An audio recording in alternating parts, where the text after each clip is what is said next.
All right, that was Cruz from earlier today.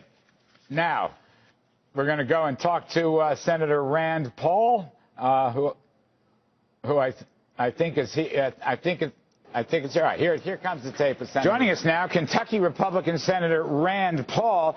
Senator Paul, as always, welcome back to the Kudlow Report. I want to ask you about the Ted Cruz thing.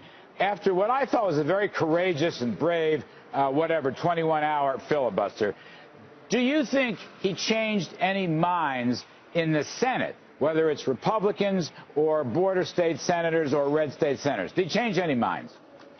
Well, I think the American public is with us in this battle. And I think sometimes the American public is about a decade in advance of the legislators up here. So I think the senators are behind. I think a few senators are coming our way.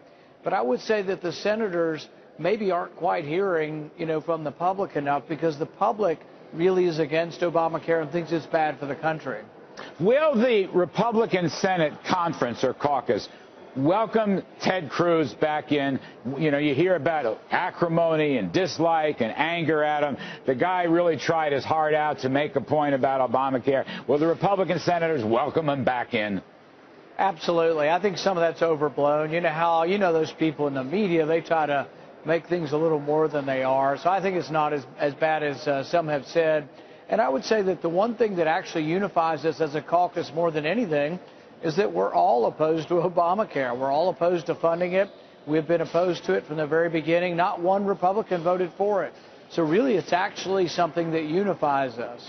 All right, let's get down to some brass tacks. In another interview, a recent interview a couple days ago, you said regarding the continuing resolution debate, you were willing to compromise. You used that word, compromise. And I'd like to ask you what you meant by that. What would constitute a compromise?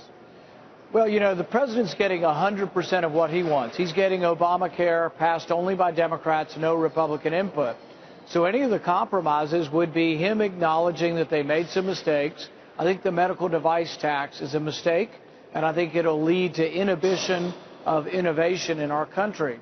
I think that forcing people, individuals and employers to do this is a mistake. He's delayed the employer mandate. Maybe he could be convinced to compromise and delay the individual mandate. Or maybe the whole thing's so complicated and rife with so many problems for the future that maybe we delay the whole thing for another year. Those are what I have in mind when I talk of compromise that are short of defunding, which I'm still in favor of. I think I won't vote to fund it.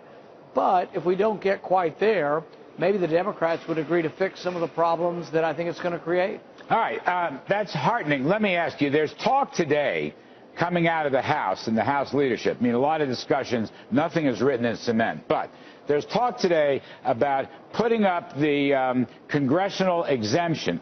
Congress and its staff should not be exempt from Obamacare. That they're going to send the CR back to the Senate and insist that that go in. Would you back that?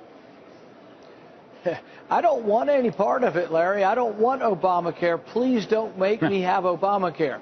But if I'm going to get it, Justice Roberts damn sure should get it too, and so should President Obama. So if they make me take it, I want Justice Roberts there with me. I want him to come over and sign up at the same exchange, and I want President Obama to come on down from the White House, and he gives up any kind of employer subsidy he has, and he signs up for Obamacare too. If we do it for all federal employees, I'll vote for it. All right, you'll buy into that. So that's what. The other thing that's being rumored is, as you mentioned before, the individual mandate.